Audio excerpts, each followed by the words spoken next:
আসসালামু আলাইকুম। আমি আপনাকে ছোট একটা প্রশ্ন করব, আর আপনিও বললেন যে অমুসলিমদের পবিত্র কোরআনের আরবি সহ অনুবাদ হাতে দেওয়া উচিত, কিন্তু আমরা অজু না করে কোরআন স্পর্শ করি না, হয় গোসল নয়তো অজু করে নিতে হয়। তাহলে কি অমুসলিমরা অজু ছাড়াই কোরআন ধরতে পারবে? আর এছাড়াও আমার আরেকটা প্রশ্ন আছে। আপনি আরও বললেন যে ভ্রমণের সময় কাছে একটা ছোট কোরআন শরীফ রাখা উচিত। এই সময়েও কি আমাদের অজু করে নিতে হবে? ভ্রমণ করার সময়ও কি আমাদের অজু থাকতে হবে? বোন, আপনি একটা প্রশ্ন করলেন যে তখন কি আমাদের অজু করা প্রয়োজন যখন আমরা কোরআনের অনুবাদ করি বা আরবি কোরআন পড়ে থাকি। আর অমুসলিমদের হাতে যদি কোরআন দেয়, অজু ছাড়া ধরবে কিভাবে তারা? কোরআন ধরতে অজু করা প্রয়োজন কি না, এটা নিয়ে অনেক মতভেদ রয়েছে। বিশেষজ্ঞরা অনেকগুলো মতামত দিয়েছেন, তারা উদ্ধৃতি দেন। আমি আগেও বলেছি, তারা সূরা ওয়াকিয়ার ৭৭ থেকে ৮০ নম্বর আয়াতের কথা বলেন, কিন্তু এখানে মানুষের কথা বলা হয়নি, ফেরেশতাদের কথা বলা হয়েছে। এ কথাটা আমার লেকচারও বলেছি। আর কোরআন ধরতে গেলে আপনাকে অজু করতে হবে, এটা একটা ভুল ধারণা। আমি এই ব্যাপারটা নিয়ে আগেও কথা বলেছি যে এখানে বলা হয়েছে ফেরেশতাদের কথা, এখানে মানুষের কথা বলা হয়নি। তবে এ ব্যাপারে ভিন্ন ভিন্ন মত আছে, যেমন হানাফি, শাফি, মালিকি, হামলি, সবারই ভিন্ন ভিন্ন মতামত আছে। হানাফিরা বলছে অজু ছাড়া কোরআন ধরা যাবে না, তবে এক টুকরো কাপড় দিয়ে ঢাকা থাকলে সেটা ধরা যাবে। কিছু হানাফি বিশেষজ্ঞ বলেন যে কোরআনের মলাট, উপরের শক্ত মলাট, অজু ছাড়া মলাটটা ধরতে পারবেন। আবার অনেকে বলেন অজু ছাড়া ধরতে পারবেন, তবে আরবি কোরআন বাদে। শাফি কি বলেন? শাফিরা কি বলেন? শাফি বিশেষজ্ঞরা বলেন অজু ছাড়া কোরআন ধরতে পারবেন না, মলাট থাকলেও ধরতে পারবেন না। মালিকিরাও একই রকম কথা বলেন, তবে তারা আরও বলেন, মালিকিরা বলেন যদি কোনো স্টুডেন্ট কোরআন থেকে শিখতে চায় অথবা কোনো টিচার কোরআন থেকে শেখাতে চান, তাহলে অজু ছাড়া ধরতে পারবে। এমনকি ফরজ গোসলের প্রয়োজন হলেও যখন শরীর নাপাক হয়ে যায়, মালিকিরা এই কথা বলেন যে তখনও একজন স্টুডেন্ট শেখার জন্য, একজন টিচার শেখানোর জন্য কোরআন ধরতে পারবে। কারণ তা না হলে মহিলারা যারা কোরআনে হাফেজ হতে চাচ্ছেন তারা বিভিন্ন অসুবিধায় পড়ে যাবেন। তাদের মতটা ভিন্ন, হামলিদের মতটাও আলাদা। যদি ভালো করে দেখেন, এছাড়া অন্যান্য বিশেষজ্ঞরাও বলেন। আর এ ব্যাপারে ইবনে হাজম বিস্তারিতভাবে আলোচনা করেছেন। ইবনে হাজমের মত অনুযায়ী পবিত্র কোরআন ধরার জন্য এমন কোনো শর্ত নেই, এমন কোনো নিয়ম নেই। তবে এই কথা সব বিশেষজ্ঞই মানেন, অজু করা থাকলে ভালো। ইবনে হাজমের কথা অনুযায়ী তিনি অনেক হাদিসের কথা বলেছেন, কোরআনের আয়াতের কথা। এছাড়া এমন কোনো হাদিস নেই যেটা স্পষ্ট করে এমন কোনো শর্তের কথা বলছে। আপনি কোনো রকম অজু না করে কোরআন ধরতে পারেন, ফরজ গোসল না করেও ধরতে পারেন। ভিন্ন ভিন্ন মত রয়েছে। তবে যদি ভালো করে দেখেন, যে হাদিসগুলোতে এই প্রসঙ্গ নিয়ে কথা বলা হয়েছে যে আপনাকে হতে হবে তাহিরিন, অর্থাৎ আপনাকে হতে হবে তাহিরিন, পবিত্র। যদি আরবি অর্থটা আপনারা দেখেন, এটার মানে হচ্ছে পবিত্র। এখানে তাদের কথা বলা হচ্ছে না যারা শুধু অজু করেছেন।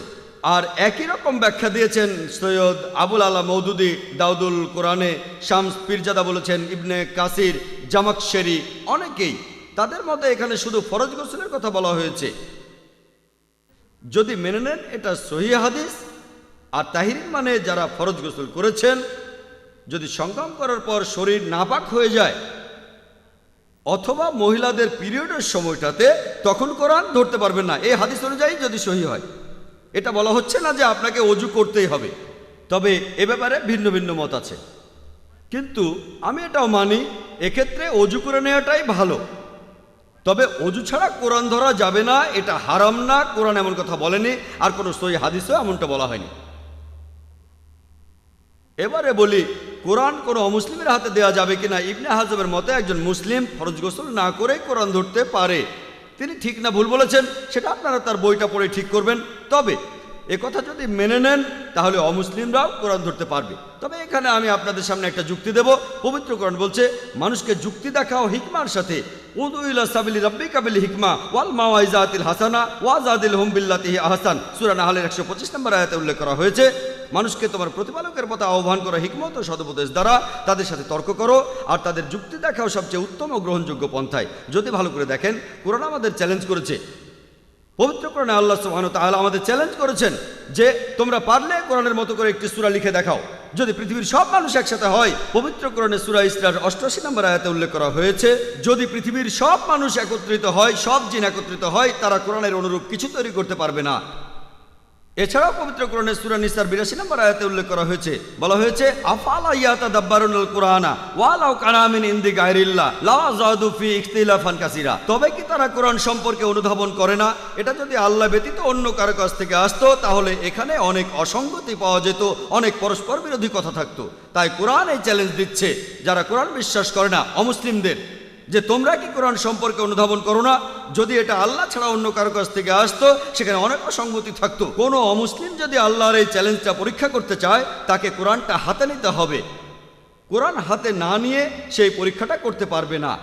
তাহলে আল্লাহ যখন তাদের এই চ্যালেঞ্জটা দিচ্ছেন, তখন তারা ধরতে পারলে আমরা সেখানে বাধা দেওয়ার কে? আর রোজ কিয়ামতের দিন আল্লাহ যদি আমাকে এই ব্যাপারে প্রশ্ন করেন, আমি এই কথা আগেও বলেছি, আমি সেদিন আমার প্রিয় নবীজির সঙ্গেই থাকব।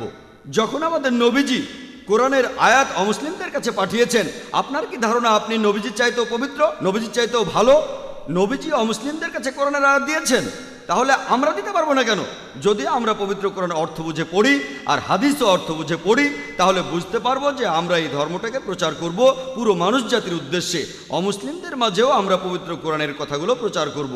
আশা করি উত্তরটা পেয়েছি। Mister chairman, ladies and gentleman, আমার নাম অশোক কিশোরানী। আমি বর্তমানে এরিয়া মার্ক নামে একটি পত্রিকার সম্পাদক। এছাড়াও আমি ইসলাম ধর্মের একজন ছাত্র। আমার প্রশ্নটা করার আগে চেয়ারপারসনের সদয় অনুমতি নিয়ে আমি পবিত্র কোরআন এবং বেদ থেকে কিছু উদ্ধৃতি দিতে চাই। বেদ থেকে ওম ভূর্ভুবঃ স্বঃ তৎসবিতুর্বরেণ্যং ভর্গো দেবস্য ধীমহি ধিয়ো যো নঃ প্রচোদয়াৎ। লা ইলাহা ইল্লাল্লাহ মুহাম্মাদুর রাসূলুল্লাহ। বিসমিল্লাহির রহমানির রহিম। আমি এখানে বলতে চাই, ডক্টর জাকির নায়েক যেভাবে যুক্তি দিয়ে, বিজ্ঞানের সাহায্যে যেভাবে আজকের এই অনুষ্ঠানে আলোচনা করলেন, সেটা প্রশংসার দাবি রাখে। এবারে আমি আমার প্রশ্নটা করছি। আজকের এই আলোচনার টপিক হলো Al Quran should it be read with understanding.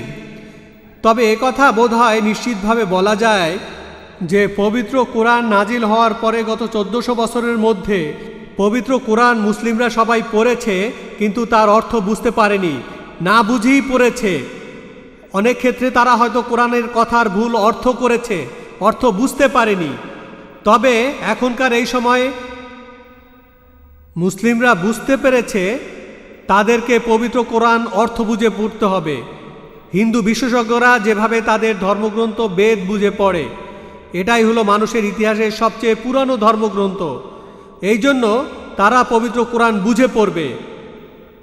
এখন আমি কম্পারেটিভ রিলিজিয়নের উপর পৃথিবীর সবচেয়ে শ্রেষ্ঠ বক্তা ডক্টর জাকির নায়েককে বলছি, প্রশ্নটা হলো, ইন্ডিয়ার অনেক শাসক, গজনবী, ঘুরি, তৈমুর ইত্যাদি সব মুসলিম শাসক, তারা পবিত্র কোরআনের বিভিন্ন আয়াতের ভুল ব্যাখ্যা করেছিল। পবিত্র কোরআনে মানুষ জাতির ভ্রাতৃত্ব আর সমন্বয় নিয়ে যা বলা আছে, সে সম্পর্কে আপনার কাছে শুনতে চাই। এছাড়া আরও একটা জিনিস জানতে চাই, আপনাদের আমিষ খাদ্য খাওয়ার অনুমতি কোথায় পেয়েছেন? আগে আমি একবার ইসলামিক রিসার্চ ফাউন্ডেশনে, তখন মেনে নিয়েছিলেন যে একজন মুসলিম নিরামিষভোজী হয়েও তার ধর্মটা সঠিকভাবে পালন করতে পারেন। দয়া করে এ সম্পর্কে আপনি আমাদের কিছু বলেন। ভাই বেশ কয়েকটা প্রশ্ন করলেন, এখন ভাবছি যে কোনটার উত্তর দেব। তবে প্রশ্ন করার আগে তিনি কিছু মন্তব্য করেছেন। তিনি বললেন যে কোরআন কখনোই বুঝে পড়া হয়নি গত 1400 বছরের মধ্যে। আমি এটার সাথে একমত না। পবিত্র কোরআন আলহামদুলিল্লাহ আগেও বুঝে পড়া হয়েছে, আর বেশিরভাগ মানুষই তারা পবিত্র কোরআন বুঝে পড়েছে। আর এজন্য আমি আমার একটা লেকচারও বলেছি, কোরআন অ্যান্ড দ্য মডার্ন সায়েন্স। সেখানে কোরআনে উল্লেখ করা অনেক বৈজ্ঞানিক তথ্য নিয়ে আমি কথা বলেছি। লোকে প্রশ্ন করে, এটাকে কি বলবেন? কোরআনে যদি এত সব বৈজ্ঞানিক তথ্য থাকে, মুসলিমরা তাহলে পিছিয়ে কেন? আলহামদুলিল্লাহ, মুসলিমরা আসলে পিছিয়ে নেই। কোরআন যখন নাজিল হয়েছিল ইউরোপে, তখন 800 থেকে 1200 শতাব্দী পর্যন্ত অন্ধকার যুগ চলেছে। অন্ধকার ছিল ইউরোপিয়ানদের জন্য, পৃথিবীর জন্য না। মুসলিমরা আলহামদুলিল্লাহ অনেক উন্নত ছিল। তারা পবিত্র কোরআন আর হাদিস থেকে যে জ্ঞান অর্জন করেছিল সেটা নিয়ে তারা গবেষণা করেছিল। এটা প্রশংসনীয়। তখন তাদের কাছে খুব বেশি উপকরণ না থাকলেও তারা এটা নিয়ে গবেষণা করেছিল। তাই আলহামদুলিল্লাহ মুসলিমরা সবার উপরে ছিল। আর এখনকার অবস্থাটা হচ্ছে কোরআনের সাথে মুসলিমদের সম্পর্কটা দুর্বল হয়ে গেছে। এখনও অনেক মুসলিম বুঝে শুনে কোরআন পড়ে থাকেন, তবে বেশিরভাগই পড়ে না। সেজন্য এই লেকচারটা দিলাম। যদি আমাকে প্রশ্ন করেন মুসলিমরা এখনকার দিনে কেন পিছিয়ে আছে, আমি বলবো এখনকার মুসলিমরা যে কারণে পিছিয়ে পড়েছে সেটা হচ্ছে তারা তাদের ধর্মগ্রন্থ পবিত্র কোরআন থেকে দূরে সরে গেছে। আর যে কারণে পশ্চিমারা উন্নত হয়ে গেছে এটার কারণ তারাও তাদের ধর্মগ্রন্থ থেকে দূরে সরে গেছে।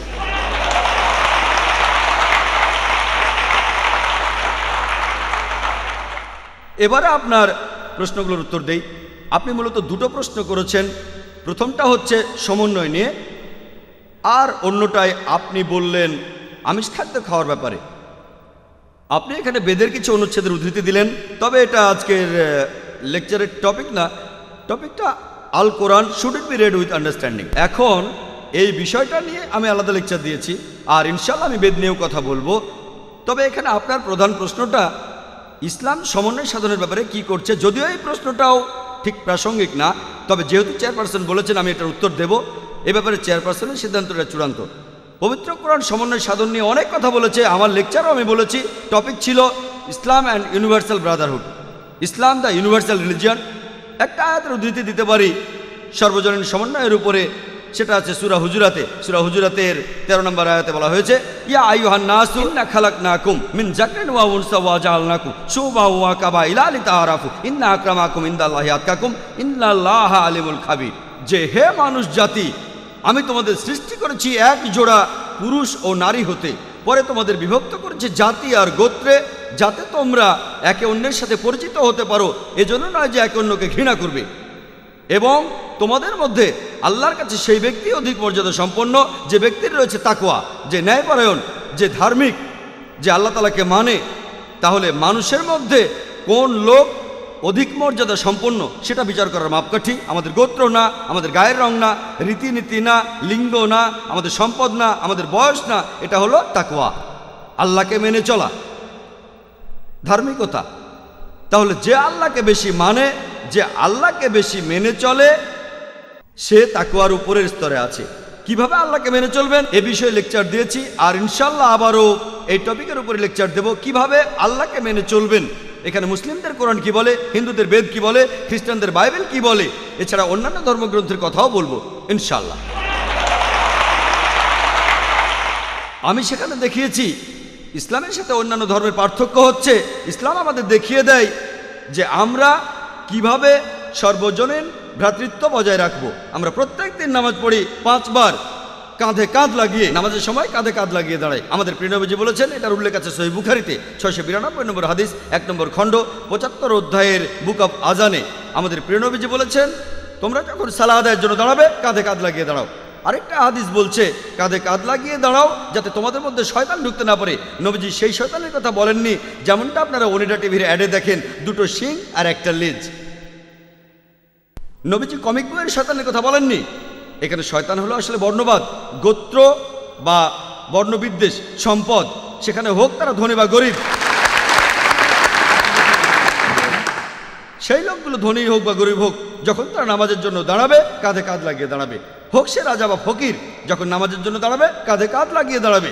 হোক সেই লোক ইউরোপিয়ান অথবা ইন্ডিয়ান, অথবা হোক সে আফ্রিকান, হতে পারে শ্বেতাঙ্গ বা কৃষ্ণাঙ্গ, যখন সে নামাজের জন্য দাঁড়াবে কাঁধে কাঁধ লাগিয়ে দাঁড়াবে। আর ইসলামে এই ভ্রাতৃত্বের সবচেয়ে বড় দৃষ্টান্ত। অন্যান্য ধর্মের ব্যাপার নিয়ে কথা বলে, তারা শুধু কথা বলে। ইসলাম দেখিয়ে দেয় প্রত্যেক বছর হজে আনুমানিক 25 লক্ষ মুসলিম পুরো পৃথিবী থেকে তারা একত্রিত হয়, বিভিন্ন প্রান্ত থেকে, আমেরিকা থেকে, জাপান থেকে, ইংল্যান্ড থেকে, ইন্ডিয়া থেকে, পাকিস্তান থেকে, শ্রীলঙ্কা থেকে, মালয়েশিয়া থেকে, ইন্দোনেশিয়া থেকে। হজের সময় পুরুষরা 2 টুকরো সেলাই না করা কাপড় পরে, সেটা সাদা হলে ভালো। আপনি বুঝতে পারবেন না যে আপনার পাশে সে দাঁড়ানো লোকটা সে রাজা নাকি ফকির। Universal brotherhood, international brotherhood. আরও বিস্তারিত জানতে চাইলে আমার ভিডিও ক্যাসেট দেখতে পারেন। এরপরে আপনি আরেকটা কথা বললেন যে একজন মুসলিম যদি সে নিরামিষভোজী হয়, এই কথাটা আমাদের ফাউন্ডেশনে এসেও বলেছিলেন তারপরও ভালো মুসলিম হতে পারবে। আর আমিও একমত যে একজন মুসলিম নিরামিষভোজী হলেও ঠিকভাবে ধর্ম পালন করতে পারবে। তবে একইভাবে একজন মুসলিম ডাক্তার না হয়েও ধর্ম পালন করতে পারবে, একজন মুসলিম ইঞ্জিনিয়ার না হয়েও তার ধর্মটা ঠিকভাবে পালন করতে পারবে, আইনজীবী না হয়েও একজন মুসলিম ধর্ম পালন করতে পারে। তার মানে এই না যে আমি ডাক্তার হব না, এমন না যে একজন মুসলিম ইঞ্জিনিয়ার হবে না, এমন না যে একজন মুসলিম আইনজীবী হতে পারবে না। নিরামিষভোজী হয়েও একজন মুসলিম তার ধর্মটা পালন করতে পারে। কিন্তু আমরা মুসলিমরা কেন আমিষ খাদ্য খাই, এখন সেই উত্তরটা আমি দিচ্ছি। কেন?